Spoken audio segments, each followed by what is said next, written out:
കുറിച്ചും ലിജോ ജോസ് പെല്ലിശ്ശേരിയെ കുറിച്ചും ഒക്കെ സംസാരിക്കുമ്പോഴും വാലിബന്റെ ആശാനായി ഗംഭീര പെർഫോമൻസ് കാഴ്ചവെച്ച ഹരീഷ് പേരടിയെ കുറിച്ച് റിവ്യൂ പങ്കുവെച്ച പലരും വിട്ടുപോയിട്ടുണ്ട്. ചുരുക്കം ചിലർ മാത്രം സോഷ്യൽ മീഡിയയിലെ എഴുത്തുകളിൽ അദ്ദേഹത്തെ സ്മരിച്ചിട്ടുണ്ട്. ചിലർക്ക് അതിനാടകീയമെന്ന് തോന്നിയ പ്രകടനം മറ്റു ചിലർക്ക് ഗംഭീരമായാണ് തോന്നിയിട്ടുള്ളത്.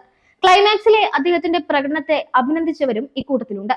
മലയാളത്തിലും തമിഴിലും ഒരുപോലെ തനിക്ക് ലഭിച്ച കഥാപാത്രങ്ങളെ ഏറ്റവും മികച്ച രീതിയിൽ കൈകാര്യം ചെയ്തിട്ടുള്ള നടന്മാരിൽ ഒരാളാണ് ഹരീഷ് പേരടി.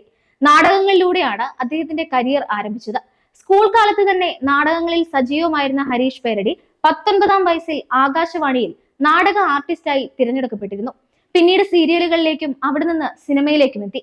നാടക കളരിയിലുള്ള മികവ് തന്നെയായിരിക്കണം ഈ കഥാപാത്രമാകാൻ പെല്ലിശ്ശേരി അദ്ദേഹത്തെ സെലക്ട് ചെയ്തതിന് പിന്നിലുള്ളത്. വാലിബനെ കുറിച്ചുള്ള ചർച്ചകൾ സോഷ്യൽ മീഡിയയിൽ തുടരുമ്പോൾ ഹരീഷ് പേരടി പങ്കുവെച്ച ഒരു കുറിപ്പും ശ്രദ്ധേയമാകുന്നുണ്ട്. ആ കുറിപ്പ് ഇങ്ങനെയാണ്: വാലിബ ചരിത്രത്തിന്റെ ഏടുകൾ ഇനിയും തുറക്കാനുണ്ട്. പൊയ്കളും നിജങ്ങളും നിങ്ങൾക്ക് തിരഞ്ഞെടുക്കാൻ ആദ്യ ഭാഗം കണ്ടേ പറ്റൂ. ലക്ഷ്യം നിറവേറ്റാൻ ഞങ്ങൾക്ക് യാത്ര തുടർന്നേ പറ്റൂ. തിയേറ്ററിൽ കയറി നിങ്ങൾ ഇന്ധനം നിറയ്ക്കും തോറും ഞങ്ങളുടെ യാത്രയ്ക്ക് അത് വലിയ ഊർജമാകും. മലയാളത്തിന്റെ മേൽവിലാസം ലോക സിനിമയെന്ന ആ മലയ്ക്ക് മുകളിൽ നാട്ടിയേ പറ്റൂ. ഇതൊരു സിനിമ കാണൽ മാത്രമല്ല, ഒരു പോരാട്ടമാണ്, കലയുടെ പോരാട്ടം. വാലിബ ചരിതം 1-ാം ഭാഗം കാണാൻ തിയേറ്ററിലേക്ക് പോവുക, കൂടെ നിൽക്കുക, സ്നേഹം തരിക. ഇങ്ങനെയാണ് ഹരീഷ് പേരടിയുടെ കുറിപ്പ് അവസാനിക്കുന്നത്. നിരവധി പേരാണ് ഈ പോസ്റ്റിന് സ്നേഹമറിയിച്ച് രംഗത്തെത്തിയിരിക്കുന്നത്. അയോധ്യ രാമക്ഷേത്ര പ്രതിഷ്ഠാ ദിനത്തിൽ ക്ഷണം ലഭിച്ചിട്ടും മോഹൻലാൽ പോയില്ല എന്ന കാരണത്തെ ചൊല്ലി ചിത്രം ബഹിഷ്കരിക്കും എന്ന ആഹ്വാനം വിവിധ കോണുകളിൽ നിന്ന് മലൈക്കോട്ടെ വാലിബന്റെ റിലീസിന് മുൻപ് ഉയർന്നിരുന്നു. റിലീസ് ദിനത്തിൽ സോഷ്യൽ മീഡിയ മുഴുവൻ ചിത്രത്തിനെതിരെ വലിയ ആക്രമണവും നടന്നു. മോഹൻലാൽ മികച്ച രീതിയിൽ വാലിബൻ എന്ന വേഷപ്പകർച്ച അവതരിപ്പിച്ചു എന്നും ലിജോ ജോസ് പെല്ലിശ്ശേരി എന്ന സംവിധായകന്റെ പോരായ്മയാണ് ചിത്രത്തിന്റെ ഏറ്റവും വലിയ നെഗറ്റീവ് എന്നും ചിലർ അഭിപ്രായപ്പെട്ടു. മറ്റു ചിലർ ഈ ചിത്രത്തിൽ മോഹൻലാലിന് പ്രത്യേകിച്ച് അഭിനയിക്കാൻ ഒന്നുമില്ല എന്ന് പ്രതികരിച്ചു. മാറാൻ ഒരുക്കുമല്ല എന്ന ലിജോ ജോസ് പെല്ലിശ്ശേരിയുടെ തീരുമാനം തെറ്റാണെന്ന് ചിലർ വാദിച്ചു. ബാലനാടകം കാണാനല്ല തിയേറ്ററിൽ പോകുന്നത് എന്നായിരുന്നു വേറെ ചിലരുടെ പ്രതികരണം. ഇതിനോടൊക്കെയുള്ള പെല്ലിശ്ശേരിയുടെ മറുപടിയും പിന്നീട് വന്നു.